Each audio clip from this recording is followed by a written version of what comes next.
Hello, I'm Hallie Bear, and I'm from St. George Parish. Chapter 13 is our eternal destiny. Love is proved by deeds. St. Katharine Drexel often said, "Love is proved by deeds." Her long life witnessed the wisdom of her faith-filled sight.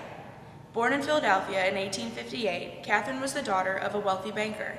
Her parents taught Katharine to be generous with her money.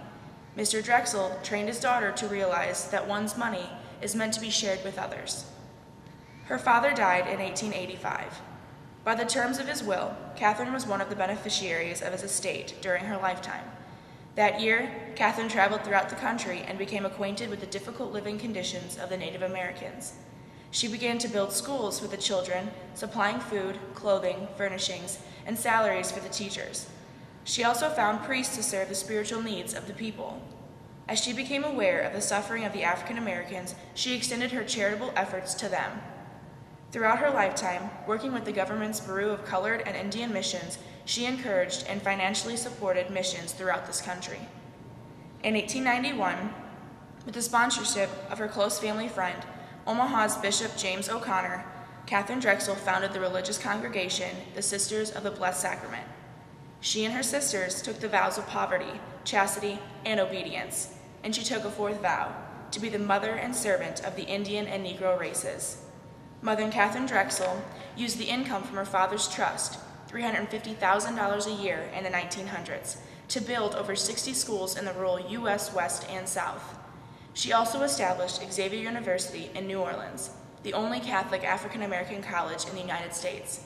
She struggled for civil rights, taking on the Ku Klux Klan and financing some of the National Association for the Advancement of Colored People's investigations into exploitation of African-American workers. Throughout her lifetime, Mother Katharine Drexel gave more than $21 million to help found churches, schools, and hospitals across the United States. In 1935, Mother Katharine suffered a severe heart attack, and for the next 20 years, she lived in prayerful retirement. Her interest and love for the missions deepened until her death on March 3, 1955.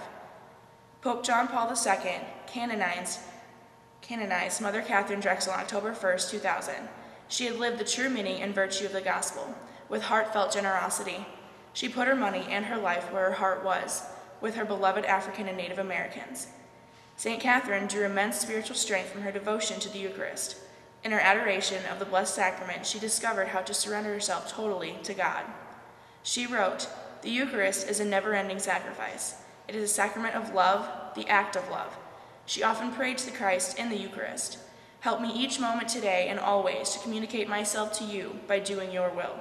Let the doing of your will each moment be a spiritual communion. In it you will give me yourself. I will give you myself."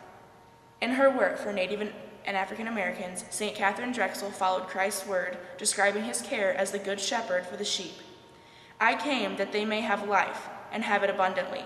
John chapter 10, verse 10. She wanted those whom she served to have a greater fullness of life now and to achieve the ultimate fullness of life in eternity. As God's holy people, we too share in holy mysteries such as the Eucharist.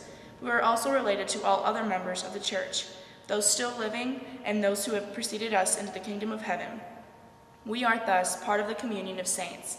In this chapter, we consider our journey from life through death to the perfection of the communion of saints in eternity.